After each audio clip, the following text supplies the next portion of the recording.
This girl emailed me and she was like, I'm pretty sure one of the regular customers at the grocery store where I worked was a vampire, and I'm going to tell you why. You guys have been asking for true vampire stories, so I searched my email and I have some good ones. I've narrowed it down. I did a poll on my Insta to see which one you guys wanted to hear, and this was the one that won for today. She actually sent this story back in December, and I didn't get back to it until today, and I asked her if she wanted to be tagged or anonymous, but because I haven't heard from her, I'm just going to call her Jessica. But if she responds and says she doesn't care about being anonymous, I'll update the caption with her real name and tag. Okay, so Jessica's in college when this happened. She's working at a grocery store in her college town, and so it wasn't a very busy city besides college students, so they didn't see a lot of different people. It was usually the same people, and they had this one guy that would come in. He looked around her age. She recognized him from being in the store before. He had reddish brown hair, pale skin, and he was always dressed very well. But she had never had any interaction with him until this one day. It was a Wednesday. She had no classes that day, so she slept in. She's feeling well rested. She wakes up around 1 p.m. and goes into her shift at 4. She said she remembers going to the shift feeling pretty good, well rested. It was a short shift. It was closing. It was easy. At this grocery store, I'm assuming it was like a small locally owned one, because she said one of the things that they had to do as a cashier and bagger was to ask people if they needed help bringing their groceries to the car.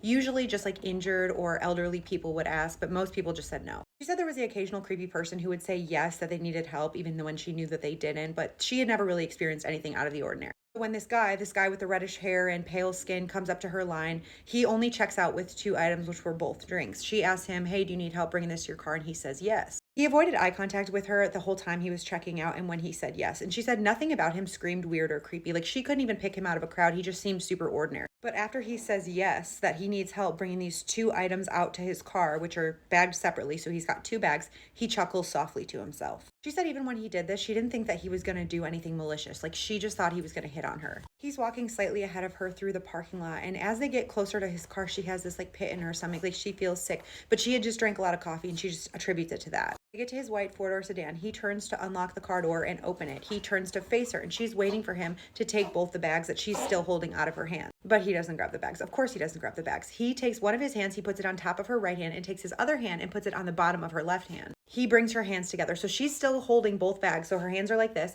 and he's got one hand on top and one hand on bottom. She doesn't say anything because this is weird. And he's just standing there staring at her in the eyes. She's waiting for him to say something, but he doesn't say anything. She said she was in like fight or flight mode. She couldn't speak. She was just like, this is so strange. And that pit in her stomach grew. Finally, after what feels like forever of him just staring her in the eyes with his hands on her hands, he says, you're going to want to go home after this. Then he takes the bags, puts them in his car, and drives off. She walks back in the store, but by the time she reaches the front of the store, which was not that far of a walk, she feels completely drained, completely exhausted. She said she basically collapsed from exhaustion onto this small bench in the entryway of the grocery store. She said she wasn't just tired, she was absolutely drained, and she had done her fair share of partying. Like, she was in college, she had pulled all-nighters and gone into work. She had worked graveyard shifts before on no sleep, but this was something different. She said the exhaustion was so detrimental that she immediately wanted to ask to go home, but she couldn't even get up off the bench to go ask. So she's sitting there trying to gather her strength. I guess some time had passed because her manager eventually comes outside to look for her and passes her sitting on the bench in the entryway. He said his immediate reaction was like, oh my God, are you okay? Like, what's wrong with you? You look ill. He noticed she was off, like he sends her home. She said she remembers feeling embarrassed. Like, what was she supposed to say? I just touched this guy's hands in the parking lot and now I'm exhausted. She said she went home and nothing made sense. She slept an entire day and woke up feeling fine. She thought it was just a weird bug or something until years later when she heard the term energy vampires from a show.